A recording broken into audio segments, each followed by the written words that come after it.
ስመለስ አጣሁት።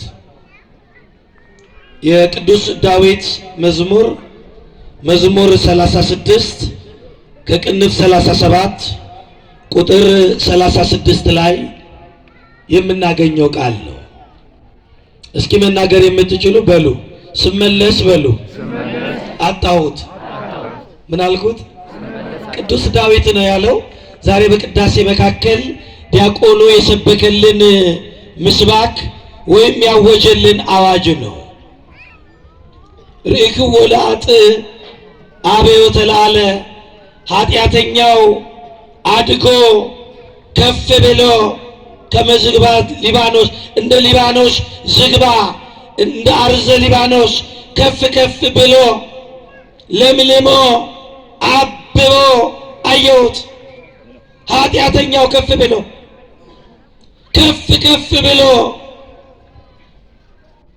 ለምልሞ ቁመቱ ከፍ ብሎ አየሁት።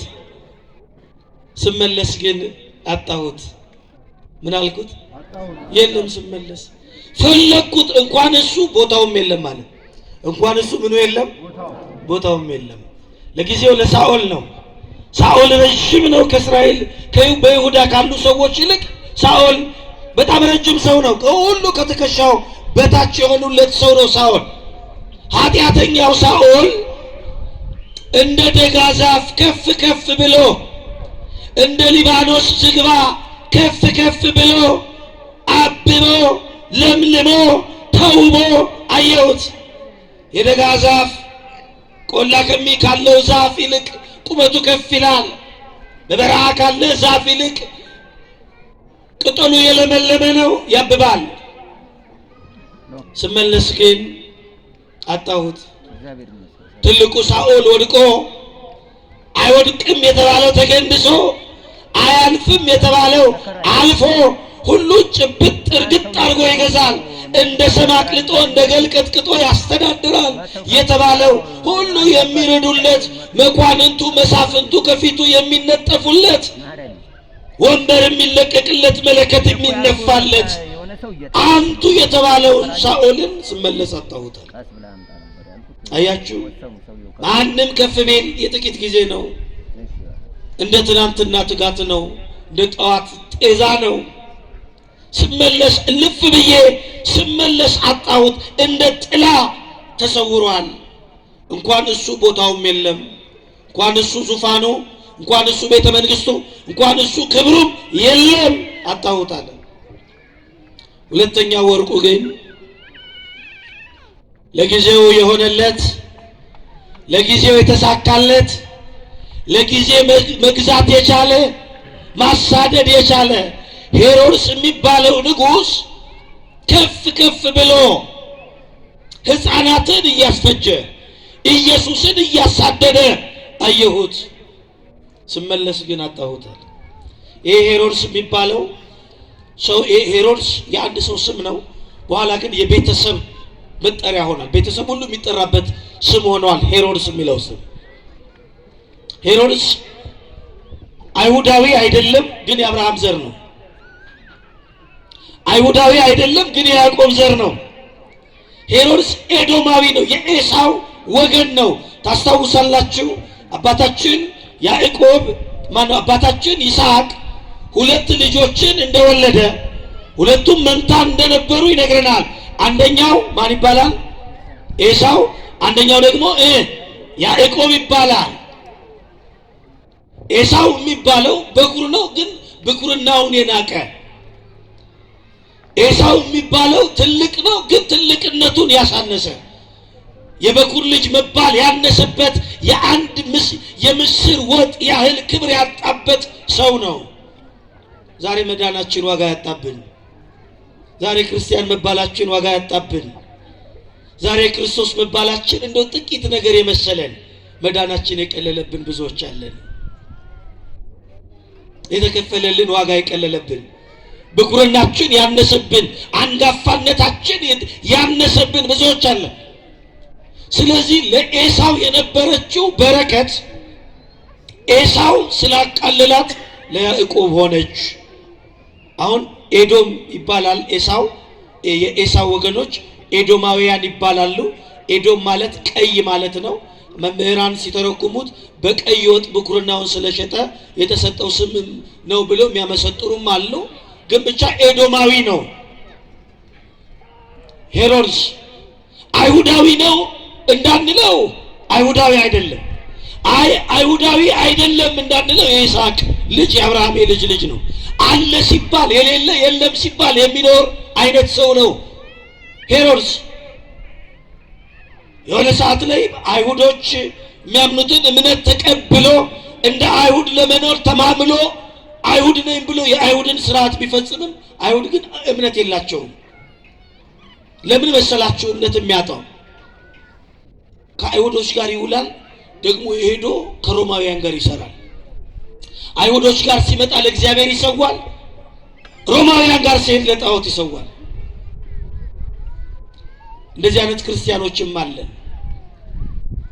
ጠዋት ለእግዚአብሔር፣ ማታ ለጣዖት የምንሰዋለን።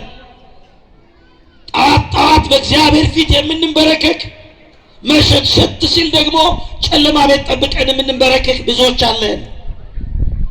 ሄሮድስ አይሁዳዊ ነው፣ ግን ደግሞ ሮማዊ ነው።